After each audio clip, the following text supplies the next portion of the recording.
네, 취재 기자 나와서 같이 한번 얘기를 해보겠습니다. 자, 최병우 기자. 네, 안녕하세요. 안녕하십니까. 그 대정부 질문에서 김현미 국토부 장관이 네. 분양가 상한제를 언급을 했어요. 네. 정치권에서는 이 분야, 그 정책에 대해서 좀 공감대가 형성되는 그런 상황입니까? 어떻습니까? 네, 일단은 김현미 장관의 발언만 놓고 보면 상당히 의지가 확고한 것으로 보입니다. 김 장관은 지난 8일 국회 국토위 전체 회의에서 이 분양가 상한제, 민간 아파트 분양가 상한제를 처음 언급했고요. 예. 어제 국회 대정부 질의에서도 이 똑같은 질문이 있었는데 여기서는 조금 더 어조를 강하게 했습니다. 네. 분양가 상한제를 검토해야 하고 대상과 시기, 방법에 대해서 면밀히 검토하고 있다고 말했습니다. 네. 그러면서 분양가 상승률이 서울 아파트 가격 상승률의 2배를 넘을 만큼 높게 형성되어 있다면서 정부의 부동산 정책에도 불구하고 고분양가 문제가 해소되지 않았다는 점을 지적했습니다. 네. 이런 발언에 대해서 저희가 취재해 보니까 국토부에서는 아직 정식으로 의제화를 하지 않았다고 밝혔습니다. 정책 방향이 확실히 결정되지 않았기 때문에 실무 작업을 할 수 없고 장관의 발언은 다소 원론적인 발언으로 생각한다라는 입장을 밝혔는데요. 예. 다만 문제는 이제 김현미 장관이 지금은 장관이지만 내년 총선 출마를 이제 준비하고 있다는 겁니다. 네. 그래서 곧 물러날 장관이 과연 이런 발언을 했겠느냐? 이것은 청와대에서도 어느 정도 공감대 형성됐고 본인은 물러나더라도 후임 장관이 이 분양가 상한제를 해야 한다라는 그런 명분을 만들기 위해서 지금 이렇게 발언한 것 아니냐 이렇게 얘기하고 있습니다.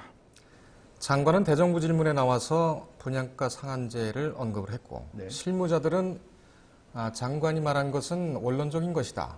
네, 말이 서로 다른데 네, 이거 이렇게 한번 언급을 해보고 시장이라든지 다른 정치권이라든지 좀 그 분위기를 보자 네. 이런 포석은 아닐까요? 예, 그런 포석도 있는 것은 사실이고요.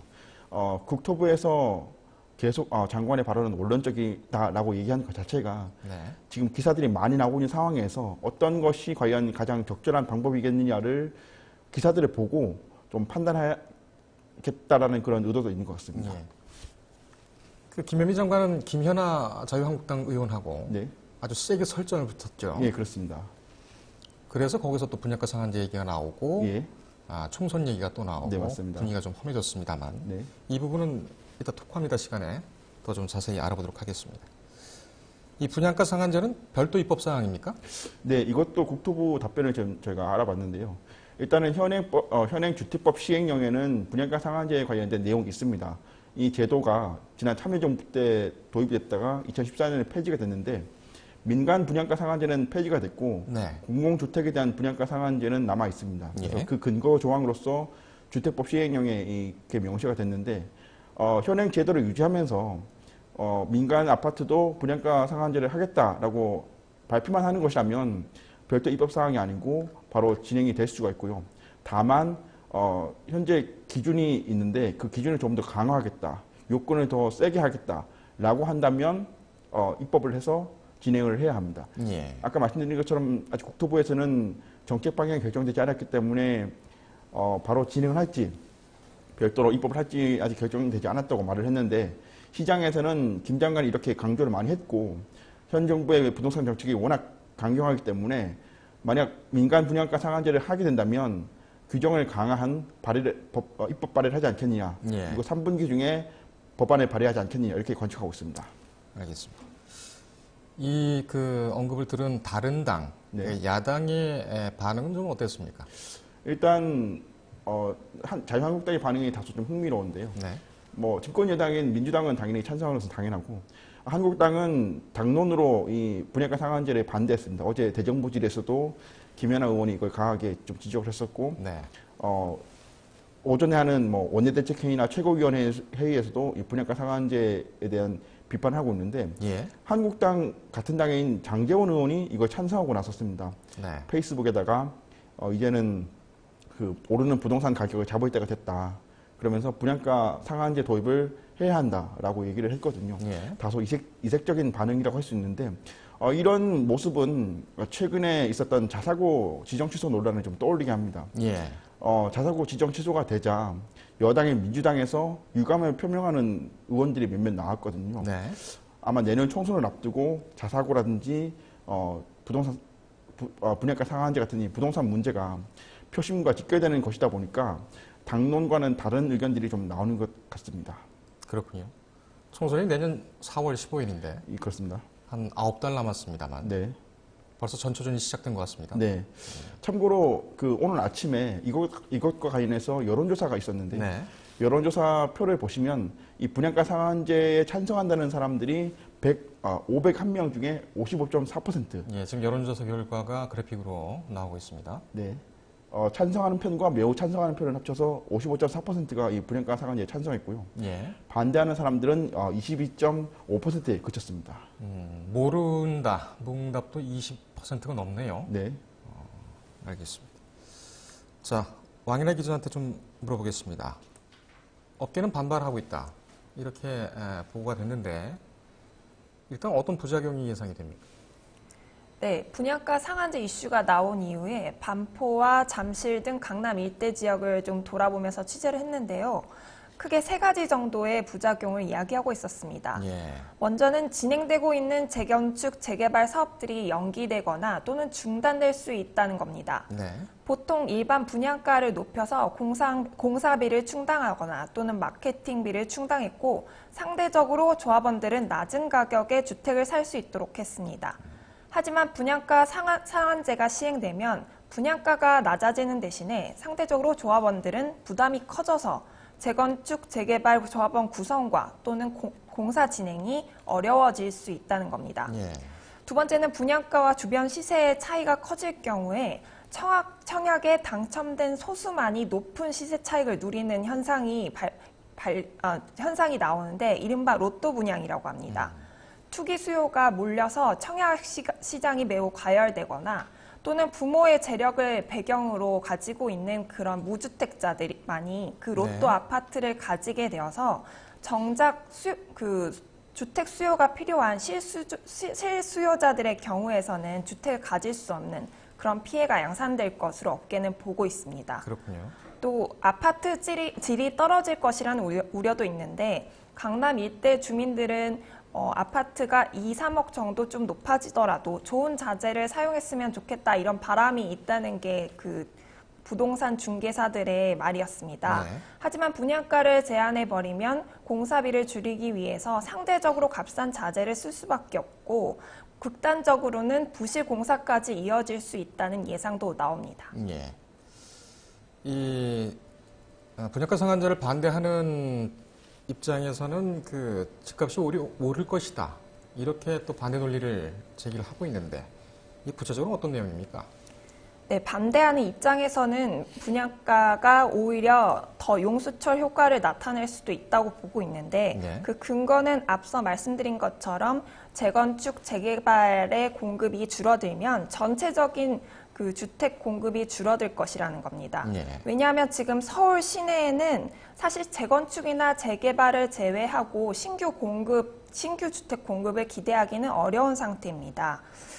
이런 상태에서 그동안 민간 주택에 아예 분양가 규제가 없었던 것은 아니고 주택보증공사에서 분양가를 주변 시세의 한 100%에서 105%로 규제하는 그런 지금 방안이 시행되고 있는 중에 예. 여기에 분양가 상한제까지 얹어지면은 택지를 보유한 건설사뿐만 아니라 재건축, 재개발 사업자들이 결국 사업을 포기하게 되고 그럼 그 재개발이 될 수 있는 거는 중단이 되면 상대적으로 공급이 떨어지겠죠. 예. 그러면은 이제 수요 공급 원칙에 따라서 수요는 그대로인데 공급이 떨어지게 되면 가격이 오른다는 겁니다. 실제로 2007년 당시 상한제를 민간으로 확대한 이후에 3년 만에 민간 아파트 공급이 13만 대 이상 줄어든 예가 있습니다. 13만 채. 그러니까는 민간 주택 같은 경우에는 분양과 관련해서 이미 규제가 있고 여기에 분양가 상한제를 더 얹으면 부담이 더 늘어난다는 얘기겠죠? 네. 이게 그러면 중첩된다고 해서 중첩되는 부분은 제한하는 것이 아니라 같이 해서 적용이 되는 모양입니다? 네, 오히려 지금 업계에서는 주택보증공사에서 시행하고 있는 주변 시세의 100% 또는 105%보다 분양가 분양가 상한제가 시행되면 그보다 가격이 더 떨어질 것이라고 보고 어허, 있습니다. 그렇군요. 네. 그러면은 예, 분양가 상한제 이게 언급이 됐으면 아까도 뭐 최영호 기자가 얘기를 했습니다만 안 할 것을 하겠느냐? 이 분명히 시행이 될 것이다. 상쇄할 만한 대안 뭐가 있습니까? 일단 부동산 업계에서는 이 분양가 상한제를 시행한다고 가정할 경우에 이 대상을 좀 좁혀야 된다고 보고 있습니다. 예. 서울 지역에 일단은 현행법은 지금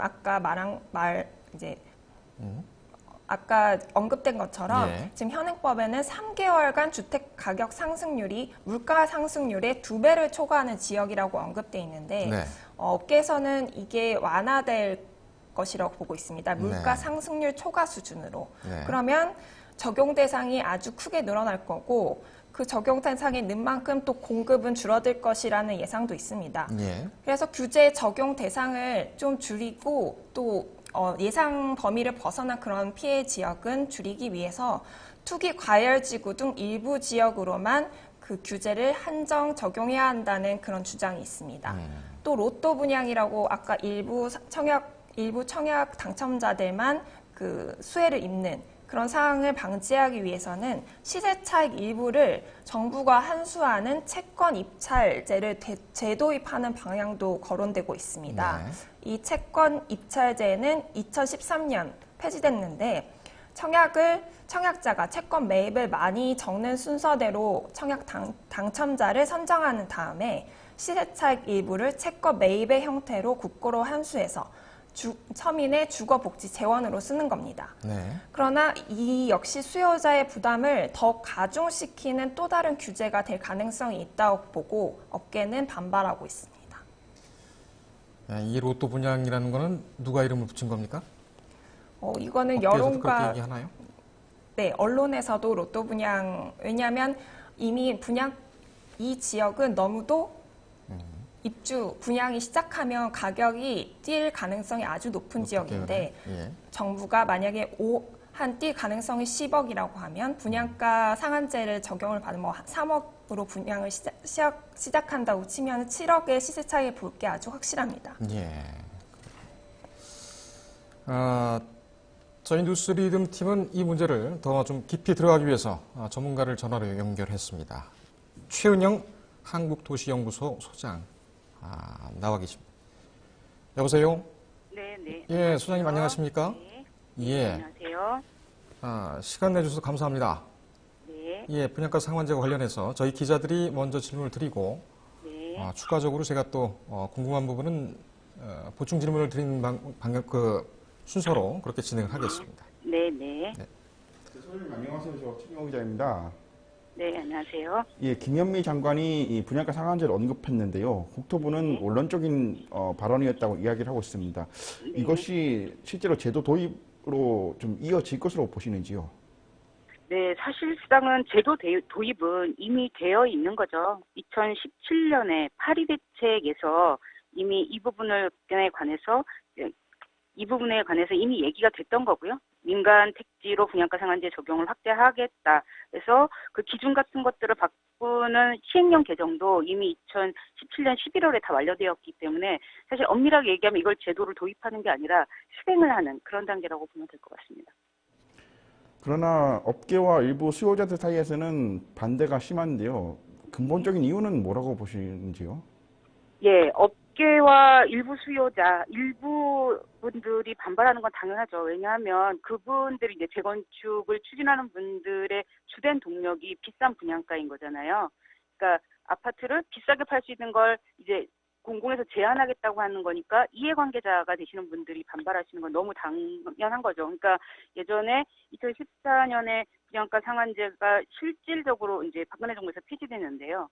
그때까지 분양가 상한제가 있을 때까지는 강남의 3.3제곱미터 한 평짜리가 4천만 원 이상은 넘지 못한다라는 게 있었던 거죠. 그런데 그 2014년 이후로 4천만 원이라는 그 한계가 풀리다 보니까 뭐 6천만 원, 7천만 원 이렇게 가는 상황이잖아요.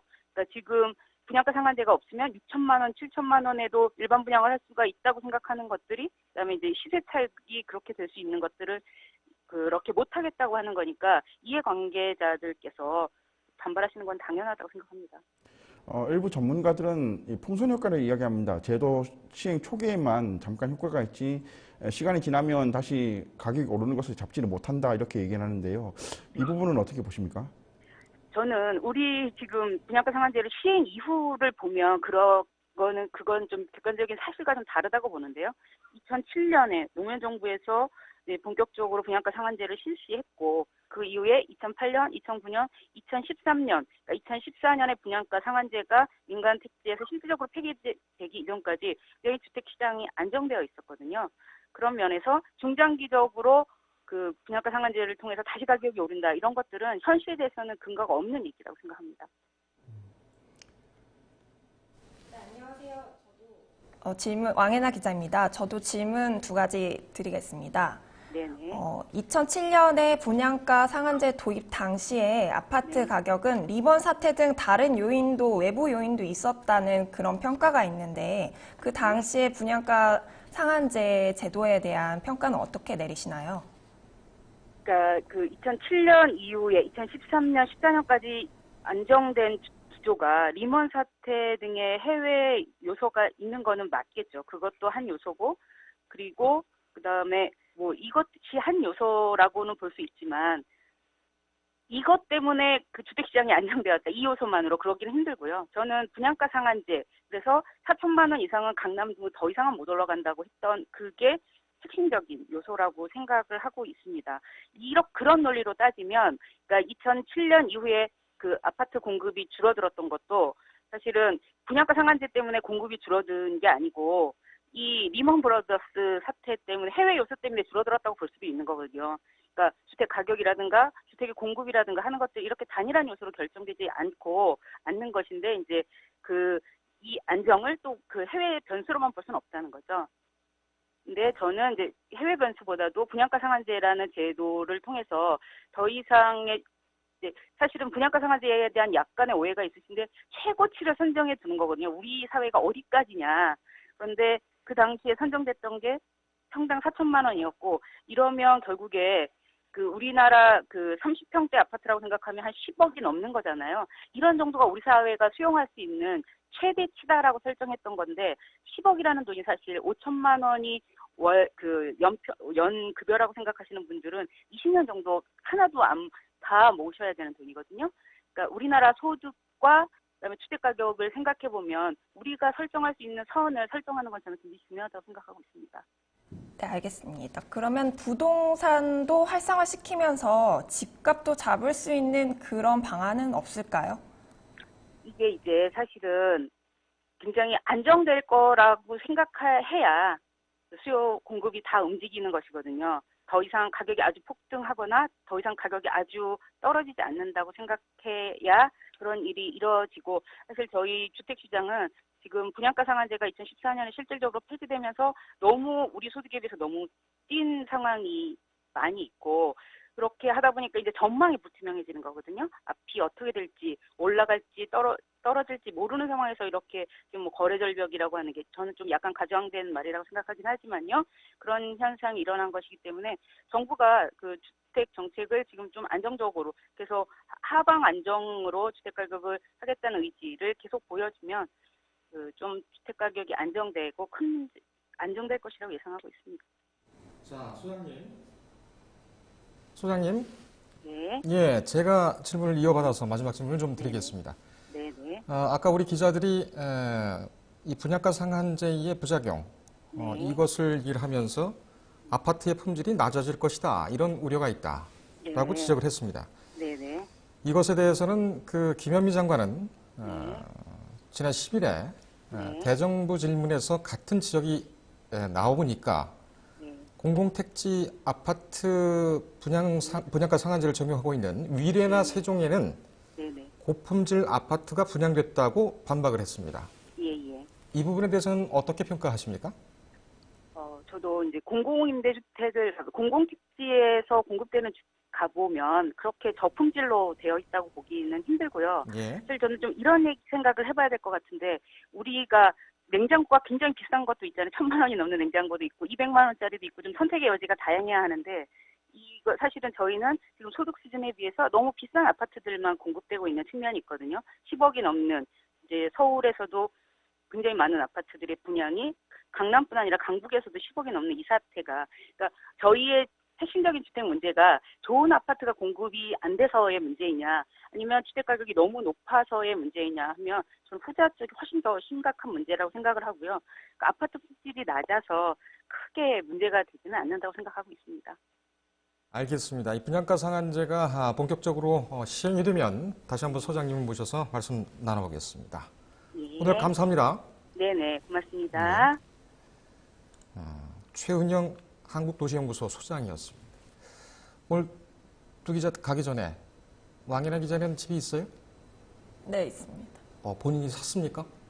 네, 빚을 많이 끼고 샀습니다. 그렇습니까? 네, 저는 전세에 살고 있습니다. 전세. 네.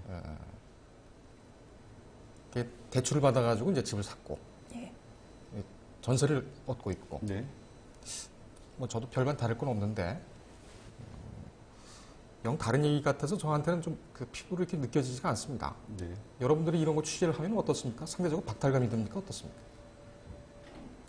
제가 어제 돌아다녀 본 결과로는 예, 그 현장 많이 다녔죠. 네, 구반포 지역의 그 주공의 경우에 지금 32평 주택이 아주 오래된 주택입니다. 30년이 넘은. 근데 어허. 32평 주택이 예. 37억 얼마요? 원, 37억 원 정도. 그러면은 평당 1억 정도가 된다는 얘기네요? 네, 그렇죠. 32평에 37억? 네. 근데 30.7억입니까? 37억입니까? 37억. 37억이요? 예. 1억이 넘는다는 네, 얘기네요? 평당 1억이 넘습니다. 그런 경우에 이제 보면은 어떻게 보면 조합원들은 그 이상의 이익을 얻을 수 있다고 생각하기 때문에 조합원으로 계속 있는 거거든요.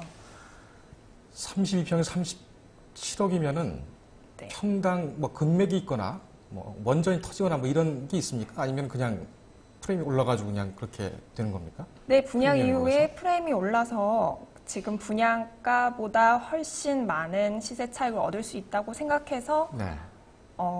거기 조합원으로 계속 있는 거고요. 주변 부동산들을 알아보니까 보통 지금 32평의 경우에는 60평 정도의 그 시세 차익은 기대할 수 있을 거라고 보고 있다고 합니다. 37억 이상에. 네. 거기에는 어떤 사람들이 삽니까? 직업들이 못 가요? 제가 볼 때는 아주 낡은 아파트였고 층수도 5층 뭐 이렇게 좀 주변에 살기는 그렇게 좋아보진 않는데. 좋아보진 않지만 뭐 이제 지나다니는 차들 보면 거의 외제차이거나 직업은 뭐 알 수 없지만 아주 수입이 많은 직업이지 않을까 생각합니다. 재개발이나 재건축 이슈가 있어서 그런 걸까요? 네, 재개발이나 재건축 이미 확정이 됐고 네. 올해부터 이주를 시작하는 지역이기 때문에 그렇군요. 이미 그만큼 오른 것으로 보입니다. 세금들은 제대로 내는지 궁금하군요. 우리 오바마 기자. 네. 네. 옆에서 보니까 더 똑같습니다. 본인은 어떤 생각이 듭니까? 예, 아까 저희 여론조사 소개해드렸을 때과 똑같은 것 같은데요. 예. 민간 분양가 상한제를 해야 되느냐고 물었을 때 찬성이 55%가 넘었고 반대는 22%였거든요. 사실 지금 분양가 상한제에 대해서 반대하고 반발하는 사람들은 건설 업계와 또 강남 3구에 있는 그 초고소득, 초고분양가 아파트 입주 대기자들 또 네. 가지고 있는 소유자들이 반대를 하고 있는데 그런 사람들의 반대가 언론에서 더 부각하는 면도 있는 것 같고 자사고 논란 때도 마찬가지인 것 같습니다. 자사고를 취소했을 때 피해를 받는 사람들은 그 재학생과 학부모들이었고 예. 대다수의 교육 수요자들은 교육 평등성을 강조하면서 자사고를 반대했거든요. 네. 저 같은 경우에도 약간 그런 생각을 많이 했습니다. 알겠습니다. 아까도 우리 전문가와 얘기를 했지만 이 정책이 또 시행이 되면 우리가 우려했던 사항들이 실제로 일어날 수 있습니다. 그때는 다시 한번 모여서 얘기를 하도록 하겠습니다. 두 기자 수고했습니다. 감사합니다.